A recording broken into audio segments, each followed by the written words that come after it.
Welcome back to CryptosRUs. I am George. We're all George. So, tonight I want to talk about inside trading. We all suspected there were many that were participating in inside trading. Well, now we have an ex-Coinbase manager that was actually arrested along with his brothers. So, it's starting to be cracked down. So, let's talk about that. Also, I just want to bring up a politician that a lot of you guys know of, Nancy Pelosi, and what she's been doing. So let's discuss these things as well as Bitcoin being above 23,000 and what to expect moving forward. Let's get started. Smash up the like, subscribe to the channel. Make sure you hit that notification bell to get notified of all my streams. Follow me on social media. Check out CryptosRUs.com and follow the brand new Clips channel. Welcome, guys. Hopefully you guys are doing good tonight. Honestly, it's a slow news day. That's okay because Bitcoin is back above this 22.8 resistance, right? Resistance, support, resistance. Now is looking like it's going to turn support again. That's fantastic. We're above 23,000. Heading into tomorrow. Tomorrow's Friday already, and heading into this weekend. We got past this week pretty good. No big surprises. Earnings actually quite good, right? And we are still making our way up and up and up and up. And that is what we want to see. And many altcoins are coming back to life again, right? So definitely moving in the right direction. But yesterday, see, if you go on Google and you just search for Bitcoin, every basically news is about Tesla dumping 75% of their Bitcoin earnings, right? It is definitely still the main thing that most news outlets are talking about. Elon and Tesla and how they dumped 75% of their Bitcoin, right? But I've been making this argument. Bitcoin doesn't need Elon. Bitcoin doesn't need Tesla, right? Doesn't matter. Doesn't matter if they sold 936 million or close to $1 billion. That's his decision. Tesla needs liquidity, so he did it, right? Doesn't take away from Bitcoin. Bitcoin simply does not need them, of course. Bitcoin, it doesn't hurt. It doesn't hurt if Elon and Tesla owns $1 billion worth more of Bitcoin, but you know what? It's not that important. On the grand scheme of things, we have way bigger and better things coming, and we have millions of users that are holders that are still holding and buying and coming into the space. That is what's more important. All right.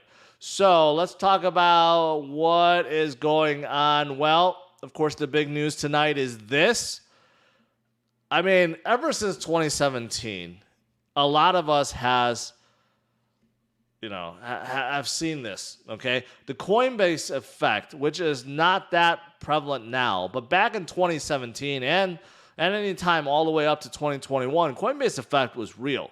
Back then, no one knew which coins Coinbase was going to release. Coinbase gave very little information, and all of a sudden, they announced they're going to list a coin, and that coin goes up by hundreds of percent, right? Some of you guys have lived through that. The Coinbase effect is real, right? And we have seen instances where certain coins pump up tremendously before Coinbase announces a coin listing. So it has to be inside trading. There has to be insiders giving information out, right? There's no way it's pure luck. I remember that very vividly. So many coins pump right before they get listed. Well, now, the ex-Coinbase manager was arrested along with his brothers, and this is the Department of Justice. Basically exactly that. Ihsan Wahi and his two brothers were charged on wire fraud and insider trading. Basically, Ihsan was a product manager, and he knew exactly which coins were going to be listed. He told his brothers, who then used different accounts, anonymous accounts, and basically were buying before the listings, right? This is the very start of it. I'm sure if the SEC and DOJ investigated these exchanges more, they're going to find a lot more people that did that, because I know it's not just these three, right? So these three are just kind of like the start, the guinea pig of it. But yeah, the SEC says, there's 9 more cases that they're building up right now, right? So there's definitely a lot. So bottom line is, it's good to see this happen, right? Sometimes a lot of people in the space call for, we don't need any intervention, right? It should be a free market. Anything goes, right? But in cases like this, I don't see it as such a bad thing to get rid of the bad actors behind the scenes, right? That are profiting off of these listings. And we have seen it. Robinhood now, there's a Robinhood effect. When Robinhood added Uniswap jumped up also, right? Binance effect. These things will come back when the market gets hot again. So good to kind of take these people out, but it's very hard to kind of prove it, I guess, without having full data. But anyways, so that's the big news tonight. We weeded out a few more bad actors. I bring up Nancy Pelosi. This is not political, but I think everyone knows at this point in time, Nancy Pelosi's track record for stock trading, or her husband's stock trading history, has been the greatest that many has ever seen, at least the greatest within Congress. So the big controversy right now, everyone's talking about it, how Nancy Pelosi's husband buy up to $5 million worth of Nvidia stock right before this vote on the chip manufacturing bill, which was approved, and Nvidia has gone up tremendously, and her husband already made like 4 times her annual salary within just a matter of, weeks, right? Just from this one trade. And it's just everyone's starting to notice now, like, this can't be a coincidence, right? There has to be something that is talked about behind the scenes that's making him so successful at these trades. Nancy Pelosi's salary is around $210,000 a year, yet her net worth is well over $100 million. So just thought I'd bring that up. I was looking at some of these charts. This is from 2020, not even 2021. So purchasing securities, you could see Nancy Pelosi is way up there, right? And another site reported that Pelosi's stock portfolio has grown by almost $62 million in 3 years. That's $20 million per year, an average of 105% ROI per year. These are crazy returns. These are you would like to think that they're investors, but this is actually just trading, or some would call it inside trading, right? So I just thought I'd bring that up because a lot of people is talking about it right now. In fact, there's a funny video today where a reporter asked about Nancy whether or not her husband has been trading based on insider information, and she of course said no, but it's quite funny she was asked about this. All right, anyways, going back to Bitcoin and crypto, what else is going on? Of course, Bitcoin's breakout is happening right in front of our eyes. A lot of people still don't believe it, still think that we're going to retest 17,000, still think we're going to retest 12 or 13,000, right? It's starting to look a little bit more and more unlikely as Bitcoin slowly trends upwards. And we won't know. We won't know until Bitcoin is back above 30 or 40 or 50,000. Then some of these people may relax on a narrative that we're going to fall back down to 10,000, 12,000, 13,000, right?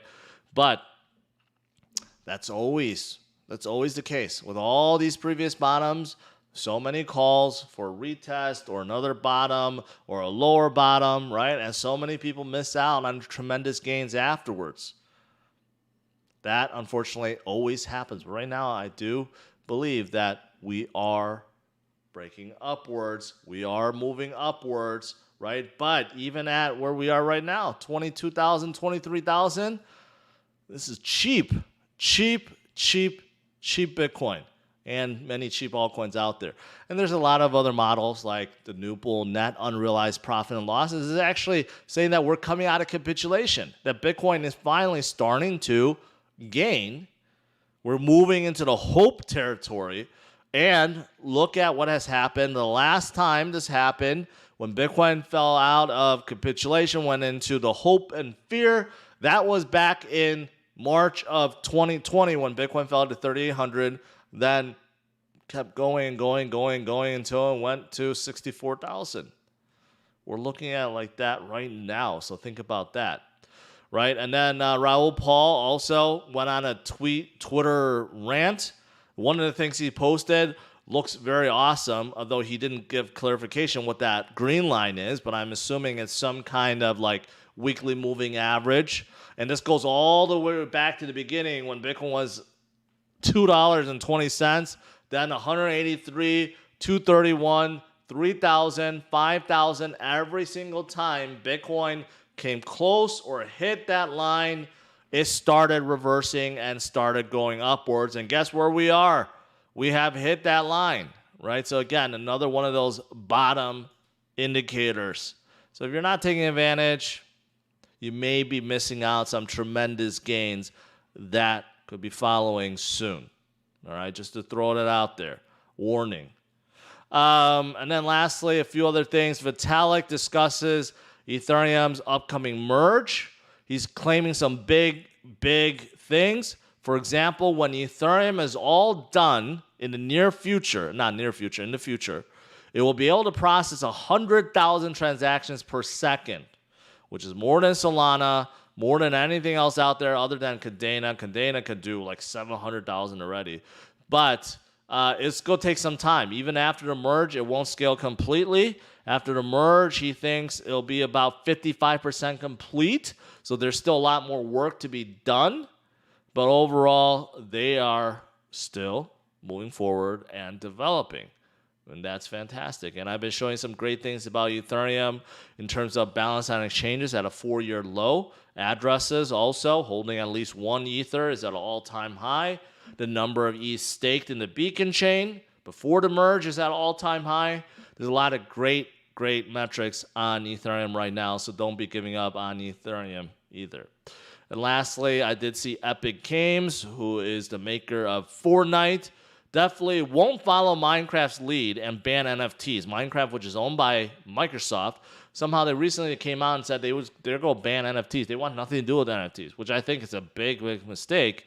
But Epic Games is like, no, we're not going to follow that. We're going to go into NFTs. Almost every game maker should be going into NFTs right now. No, I take that back. Every game maker should be going to NFTs.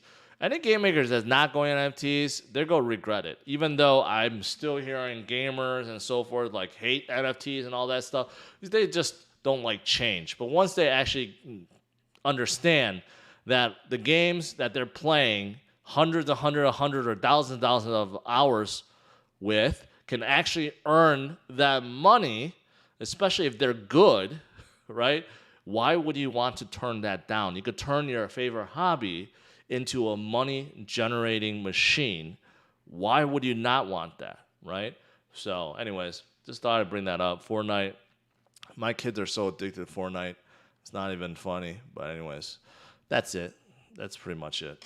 All right, guys. Now let's do some Q&A.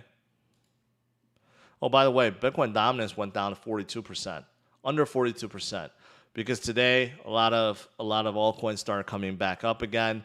Bitcoin has been hovering between like 41, 43%. It hasn't really deviated much from it. But again, I made this point this morning. The fact that we are this low and Bitcoin dominance isn't back up to 70% like previous bottoms, that shows you how strong the altcoins are now, right? And it's very unlikely because there are still a lot of Bitcoin maxis that say, well, Bitcoin dominance will rise up once again to 90% in the future.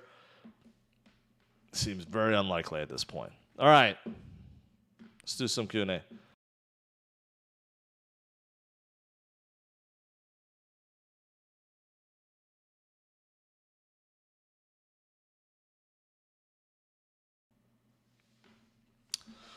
George, why you never talk about how counterfeiting is fiat's slow death? Because I don't know much about it, and and that's not ultimately what's going to cause fiat to die. It's inflation. So that's why I don't talk about it. Are this cryptocurrency going to delist it? Davian asks. I have no idea what you're asking. All right, let's see. May all crypto crooks get bent over, served in prison. Yeah, the bad actors. Got to get rid of them. I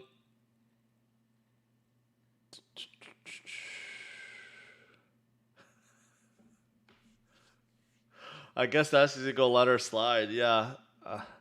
I still remember this old story back in 2008, and I forgot who the Treasury Secretary was at that time.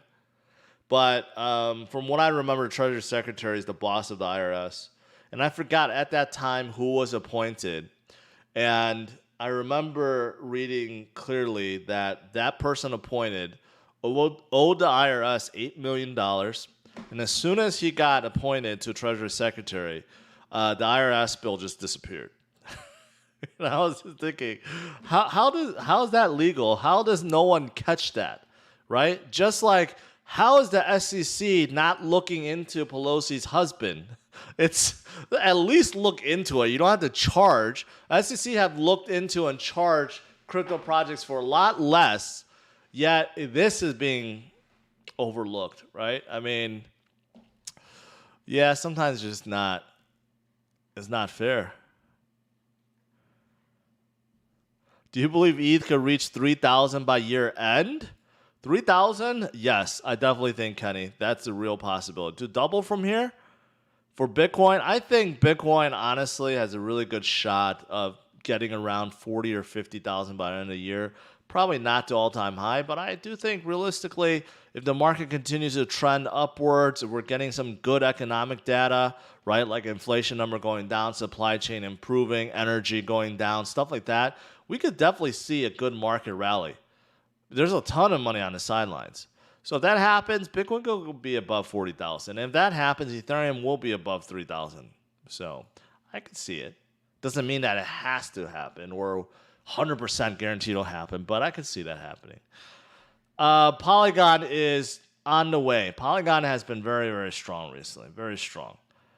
Is it true that 15 of Do Kwon's companies got raided today? I hope it's true. I didn't know that he had 15 companies. But yeah.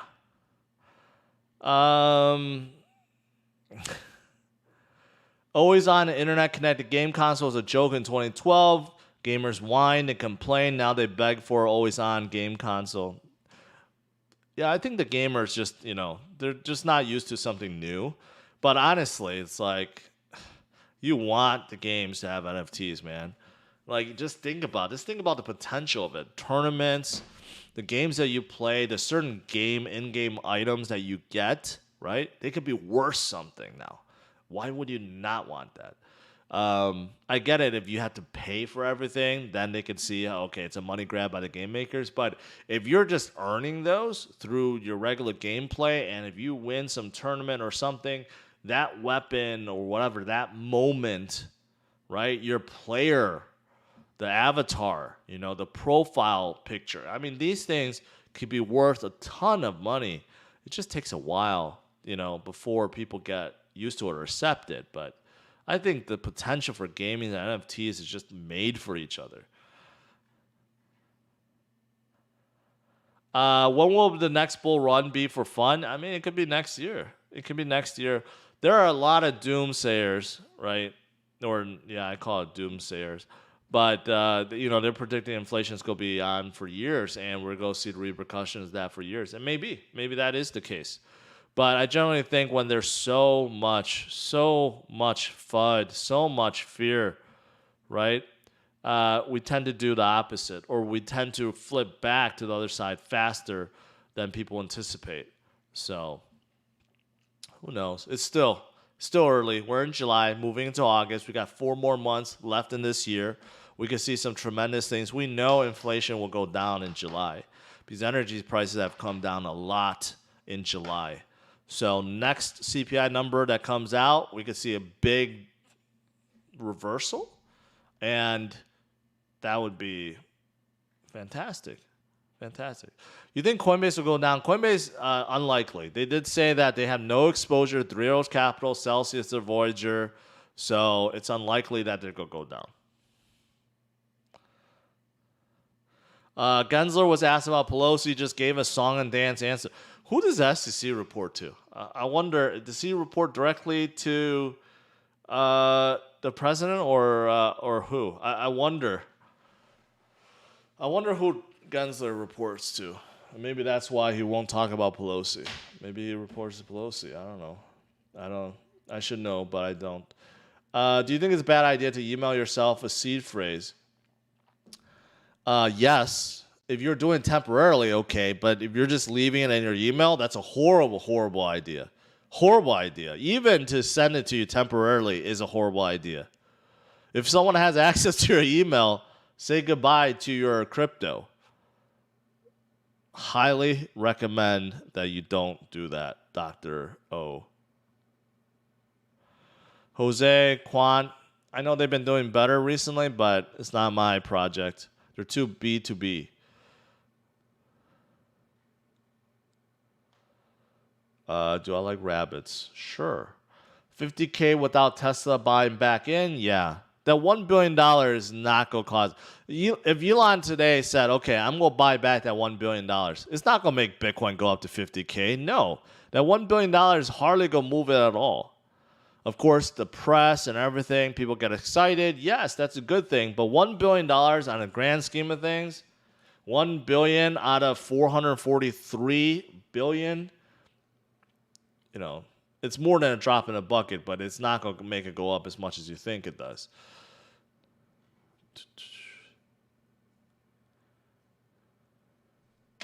Politicians and their families shouldn't be allowed to buy stocks. Yes. So they're trying to implement a rule where politicians themselves cannot buy stocks other than index funds, but they're limiting it so that it's just the politicians, not their family members. They're saying, no, the family members should still be allowed, right? So there's always a loophole. Yeah, that's something I don't think we could change.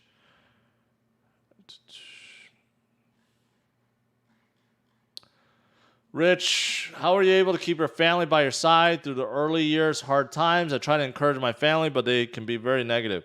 You mean when crypto is tough? What I've learned is I've stopped trying to convince people that don't want to be convinced. That's honestly my number one thing. There are some people that you could try to educate them. They're not going to listen. A lot of family members are like that. So I've stopped trying. There are certain ones that it's not worth your time because they're going to be losing out, not you. So, if they don't want to listen, they don't want to listen, right? Now, I was lucky enough when I went full time into YouTube and when I experienced my second crash in 2017, right? I was lucky enough that my wife was still working so that I was still building my channel. I had no income then, right? And then kind of built up my two channels, my car channel, my CryptosRUs channel, started building income. So I had support there, right? But if you're the bread maker and you're just not doing well and you say you invested a lot, obviously you're going to get a lot of pressure from your spouse or your family saying that you're making the wrong calls and stuff like that. But again, if you're not investing, there's certain rules you have to follow. If you're not investing more than what you could afford to lose, that's number one, right? And then number two is don't buy crypto with credit card or loans and stuff like that. That's not worth the headache or the pressure, and then you don't want to pay those high interest, right? And then number three is just don't overcommit. DCA over long term. A lot of people tend to go all in at once, and then they're out of money, and then things go down, they feel miserable, right? So the third rule is basically spread out your buys. Make sure whatever you can afford, spread it out. DCA over long term. Take the guessing out of it, right? If you're following these things, generally speaking, you'll be okay, right? But as for family members that give you a hard time, who cares? Who cares what they think? You're the one that's going to be benefiting, not them. So just think about that. What are your favorite top 3 altcoins? Right now, Ethereum, Polygon, and I gotta say my third one probably is Avalanche right now. Okay. Now I recognize there are some great ones that I skipped over, like BNB. I'll even throw XRP in there, Cardano, Solana, Polkadot. These are all great L1s, and there's nothing wrong with them, right? But I've noticed over the last 6 months, Polygon and Avalanche got absolutely slaughtered, way more than some of these other guys, right? And I do think that both have great potential, and Ethereum you just can't discount.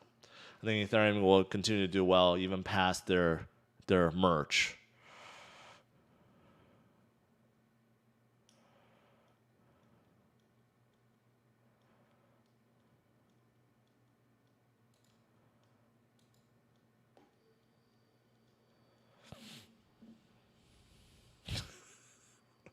Solana just needs to update the Windows XP servers and they should be fine. That's good advice. Good advice.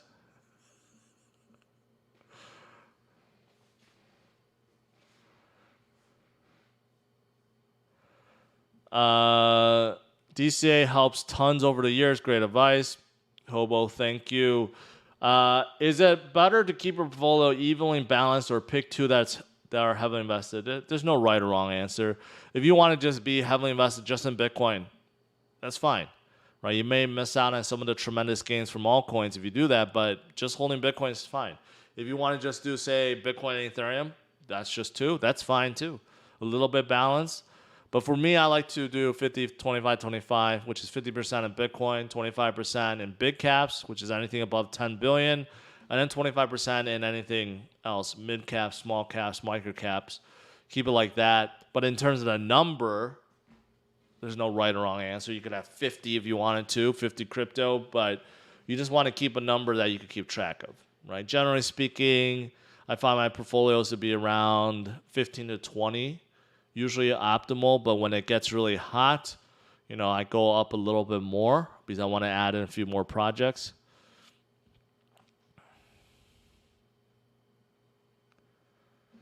What are your thoughts on ETH BTC flipping? Yeah, that's unlikely. Ethereum has to be like the next Microsoft for that to happen. Bitcoin will continue to go up in market cap. So I find it unlikely that ETH will flip BTC in terms of market cap. And if it does, it's going to be quite some time.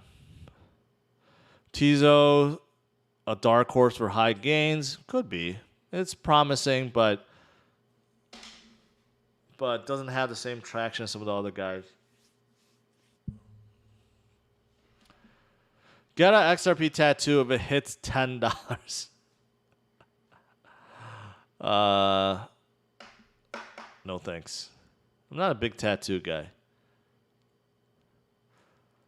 Have you ever met Chris Larson? No, I have not.